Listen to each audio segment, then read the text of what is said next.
ಬನದ ಹುಣ್ಣಿಮೆ ಜಾತ್ರೆ ಹಿನ್ನೆಲೆ ಸವದತ್ತಿ ತಾಲೂಕಿನ ರೇಣುಕಾ ಯಲ್ಲಮ್ಮ ದೇವಸ್ಥಾನಕ್ಕೆ ಹರಿದು ಬರುತ್ತಿರುವ ಭಕ್ತರಿಂದ ಯಲ್ಲಮ್ಮ ಗುಡ್ಡದ ಸುತ್ತಮುತ್ತ ಭಾರಿ ಟ್ರಾಫಿಕ್ ಜಾಮ್ ಉಂಟಾಗಿದೆ. ಯಲ್ಲಮ್ಮ ಗುಡ್ಡಕ್ಕೆ ಸಂಪರ್ಕ ಕಲ್ಪಿಸುವ ಪ್ರಮುಖ ಮಾರ್ಗಗಳಲ್ಲಿ 6 ಕಿಲೋಮೀಟರ್ ವರೆಗೂ ವಾಹನಗಳು ಸಾಲುಗಟ್ಟಿ ನಿಂತಿರುವುದು ಕಂಡುಬಂದಿದೆ. ಕರ್ನಾಟಕ ಹಾಗೂ ಮಹಾರಾಷ್ಟ್ರ ಸೇರಿದಂತೆ ವಿವಿಧ ಭಾಗಗಳಿಂದ ಲಕ್ಷಾಂತರ ಭಕ್ತರು ಜಾತ್ರೆಯಲ್ಲಿ ಭಾಗವಹಿಸಲು ಆಗಮಿಸಿರುವ ಹಿನ್ನೆಲೆ ಯಲ್ಲಮ್ಮ ಗುಡ್ಡ, ಉಗುರಗೋಳ್ ಹಾಗೂ ಯಲ್ಲಮ್ಮ ಗುಡ್ಡ, ಹಿರೇಕೊಂಬಿ ಮಾರ್ಗಗಳಲ್ಲಿ ಸಂಚಾರ ಸಂಪೂರ್ಣ ಅಸ್ತವ್ಯಸ್ತಗೊಂಡಿದೆ. ಟ್ರಾಫಿಕ್ ಜಾಮ್ನಿಂದ ಭಕ್ತರು ತೀವ್ರ ಪರದಾಟ ಅನುಭವಿಸುವಂತಾಗಿದೆ. ಸಂಚಾರ ನಿಯಂತ್ರಣದಲ್ಲಿ ಪೊಲೀಸರ ವೈಫಲ್ಯ ಆರೋಪ ಕೇಳಿ ಬರುತ್ತಿದ್ದು, ವಾಹನ ಸಂಚಾರ ಸಂಪೂರ್ಣ ಬಂದ್ ಆಗಿರುವ ಕಾರಣ ಅನೇಕ ಭಕ್ತರು ವಾಹನಗಳನ್ನು ರಸ್ತೆಯಲ್ಲಿ ನಿಲ್ಲಿಸಿ ಕಾಲ್ನಡಿಗೆಯಲ್ಲಿ ಯಲ್ಲಮ್ಮ ಗುಡ್ಡದತ್ತ ತೆರಳುತ್ತಿರುವ ದೃಶ್ಯಗಳು ಕಂಡುಬಂದಿವೆ.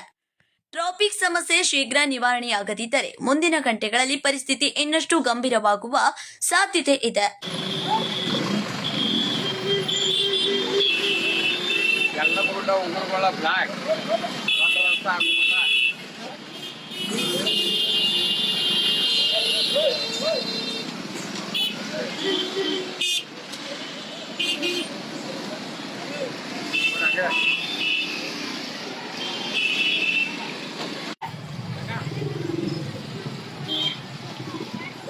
ಯಾವ್ದಾರ ಗಾಡಿ ಮ್ಯಾಗ ಹತ್ರಿ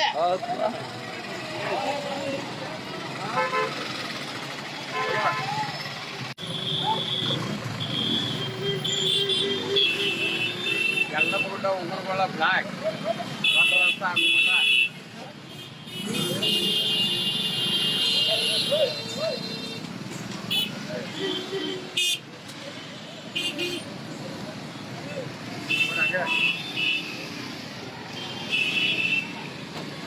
ಕೃಷ್ಣ ಕಾಂಬ್ಳೆ, ಕೆಎಂಎಂ ಕನ್ನಡ ನ್ಯೂಸ್, ಬೆಳಗಾವಿ.